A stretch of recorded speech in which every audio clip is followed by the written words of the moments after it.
ഞാൻ നമ്മുടെ ഈ കടൽ തീരത്ത് കൂടെ ഇങ്ങനെ നടന്ന് ഒറ്റയ്ക്ക് ഇങ്ങനെ നടന്ന് വീഡിയോസൊക്കെ എടുത്തിട്ട് ഇതിങ്ങനെ പബ്ലിഷ് ചെയ്യുന്നത് എന്തിനാണെന്നറിയാം. അത് ഒരു ഡോക്യുമെൻറ്റേഷനാണ്.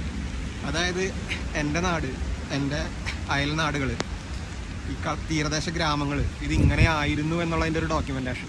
കാരണം കുറച്ച് വർഷങ്ങൾ കഴിയുമ്പോൾ നമ്മുടെ നെക്സ്റ്റ് ജനറേഷനൊക്കെ വരുമ്പോൾ ഈ നാട് തന്നെ ചിലപ്പോൾ ഉണ്ടാവില്ല.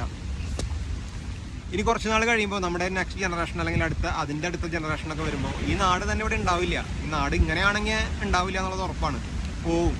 അപ്പോൾ അന്നുള്ളവർക്ക് ഈ നാട് ഇങ്ങനെയായിരുന്നു എന്നറിയാൻ, കാണാൻ ഒരു ഡോക്യുമെൻറ്റേഷൻ. ഇത് അന്ന് ഫേസ്ബുക്ക്, യൂട്യൂബ്, ഇൻസ്റ്റാഗ്രാമൊക്കെ ഉണ്ടെങ്കിൽ ഈ വീഡിയോ അവിടെ ഉണ്ടാവും. അല്ലെങ്കിൽ തന്നെ എൻ്റെ കയ്യിൽ ഹാർഡ് ഡിസ്കിലൊക്കെ ആയിട്ട് ഞാൻ സേവ് ചെയ്ത് വെക്കുന്നുണ്ട്. കാരണം നമ്മുടെ നെക്സ്റ്റ് ജനറേഷനിലെ കുട്ടികൾക്ക് പറഞ്ഞ് മനസ്സിലാക്കി കൊടുക്കാൻ, അല്ലെങ്കിൽ അവർക്ക് എന്തെങ്കിലും പഠനാവശ്യങ്ങൾക്കോ റിസർച്ച് ആവശ്യങ്ങൾക്കൊക്കെ ആണെങ്കിൽ തന്നെ നമ്മുടെ നാടിൻ്റെ ഇന്ന് ഇങ്ങനെയായിരുന്നു, അതായത് 2000-ൽ ഇങ്ങനെയായിരുന്നു, അല്ലെങ്കിൽ 2025-ൽ ഇങ്ങനെയായിരുന്നു എന്നൊക്കെ അറിയാൻ വേണ്ടിയുള്ളൊരു ഡോക്യുമെൻറ്റേഷൻ, അത്രയേ ഉള്ളൂ. അപ്പോൾ അതിനുവേണ്ടി ചെയ്തു വയ്ക്കുന്നതാണ്, അല്ലാതെ വേറെ ഉദ്ദേശങ്ങൾ കൊണ്ടൊന്നുമല്ല. അപ്പോൾ കഴിയുന്നവരൊക്കെ ഒന്ന് ഫോളോ ചെയ്ത് വയ്ക്കുക. നിങ്ങളുടെ അഭിപ്രായങ്ങൾ കമൻറ്റ് ചെയ്യുക. വീഡിയോസ് ഇനിയും ഉണ്ടാവും, യൂട്യൂബിലും ഫേസ്ബുക്കിലും ഇൻസ്റ്റാഗ്രാമിലൊക്കെ ആയിട്ട് വരും. ഓക്കെ.